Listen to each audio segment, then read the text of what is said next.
ಒಬ್ಬ ವ್ಯಕ್ತಿಗೆ ಒಬ್ಬ ಮಗ ಇದ್ದ. ಅವನಿಗೆ ಬೇಕಾದ ಎಲ್ಲ ಶಿಕ್ಷಣ ಸವಲತ್ತುಗಳನ್ನು ಕೊಡ್ತಿದ್ದ. ಆದರೆ ಆ ಮಗನ ವರ್ತನೆಗಳು ಅಪ್ಪನಿಗೆ ಹಿಡಿಸ್ತಿರ್ಲಿಲ್ಲ.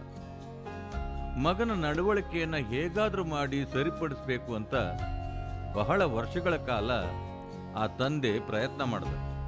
ಆದರೆ ಅದು ಕೈಗೂಡ್ಲಿಲ್ಲ.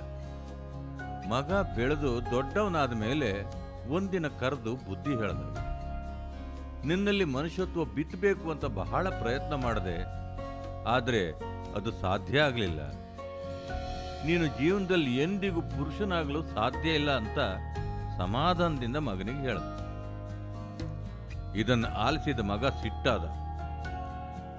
ನಿನ್ನ ಮಾತನ್ನ ನಾನು ಸುಳ್ಳು ಮಾಡಿಯೇ ತೀರ್ತೀನಿ ಅಂತ ಶಪಥ ಮಾಡದ.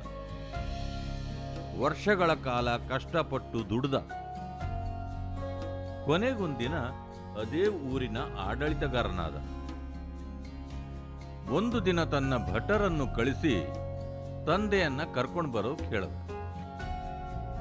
ಭಟರು ತಕ್ಷಣ ಹೋಗಿ ತಂದೆಯನ್ನ ಕರ್ಕೊಂಡು ಬಂದು ಆಡಳಿತಗಾರನ ಮುಂದೆ ಹಾಜರುಪಡಿಸ್ತಾರೆ.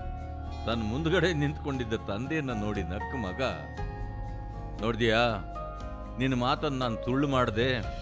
ನಾನೀಗ ಈ ಊರಿನ ಆಡಳಿತಗಾರ, ಅದಕ್ಕಾಗಿಯೇ ನಿನ್ನನ್ನ ಇಲ್ಲಿ ಕರೆಸಿದ್ದೇನೆ.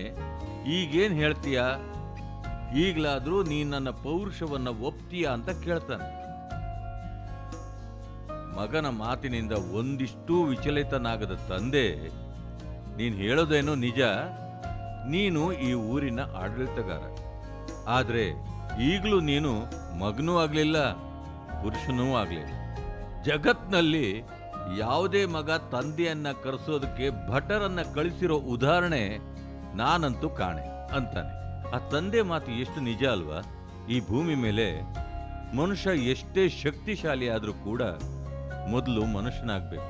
ಅಂತಹ ವರ್ತನೆಗಳು, ಭಾವನೆಗಳು ಅವನಲ್ಲಿ ಇಲ್ಲದೆ ಹೋದರೆ ಆತ ಎಷ್ಟೇ ದೊಡ್ಡವನಾದರೂ ಅಷ್ಟೇ, ಆಡಳಿತಗಾರನಾದರೂ ಅಷ್ಟೇ.